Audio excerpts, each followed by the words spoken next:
evidence to convince a reasonable person that something really weird has been flying around in these skies. And I'll tell you, it's not only documented from this country. As a result of me being interested in this crazy subject, I've been allowed to travel all over the world. And one of the trips, two of the trips, took me to Russia. We had a window of opportunity in the 1990s in which we went to Russia.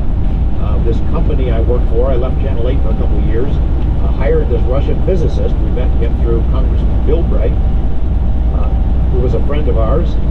And he was, the physicist had worked at the highest levels of the Russian government. He's a science national security advisor to Boris Yeltsin, also to the Russian parliament.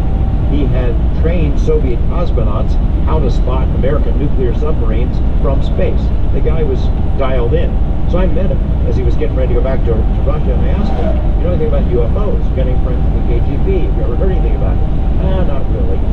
Not that I can think about it. We had another beer. You know, now that you mentioned it, I do have a friend at the KGB who told me that he had read some UFO studies, that they had documents over there. And then he thought, there's a guy I know at the Academy of Sciences who studied this stuff. Before we know it, we got a list of a couple of people who had never talked about UFOs publicly before. I made a deal with the guy. We sent him back to Russia, sent him up in an office. I said, here's what I want you to do. Find people who are in a position to know about UFOs, but have never tried to peddle this story anywhere. And he did. And for almost 8 months, he searched out people like that. And then I went over to Russia to meet him. And we had to pay a little money here and there. But I brought back several thousand pages of what was then classified information from Russia. Their Ministry of Defense conducted the largest UFO study in the history of the world, and it lasted for 10 years. And the order basically went out that every unit in the vast Soviet military empire had to report and fully investigate any anomalous aircraft, ball of light, weird thing in the sky, anything that we would classify as a UFO. So all these reports, thousands and thousands of reports over a 10-year period rolled in, and they all went to the desk of this Colonel Boris Sokolov that I met. And we got the documents from him, and some of these reports were incredibly dramatic.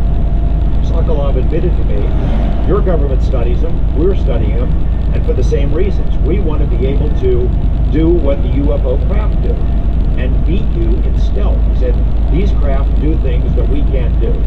If we can master them and figure out how they do it, we can match you in stealth capability. So it was a very practical reason for the study.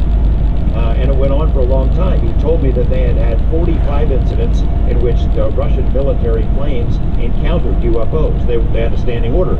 You see a UFO flying over Moscow, go get it. And in 3 of those encounters, the planes were shot down. And 2 of the pilots died. It's not funny stuff.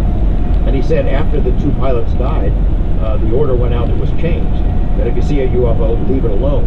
And the second time I went back to Russia, I interviewed a guy named Igor Maltsev, who was basically their Secretary of the Air Force. He's the guy that issued that order. And he said, I did it because these UFOs, whatever they are, may have incredible capacities for retaliation. I will tell you this, how I smuggled some of these documents back. What happens is in Russia is they're classified documents. They stamp them on the top page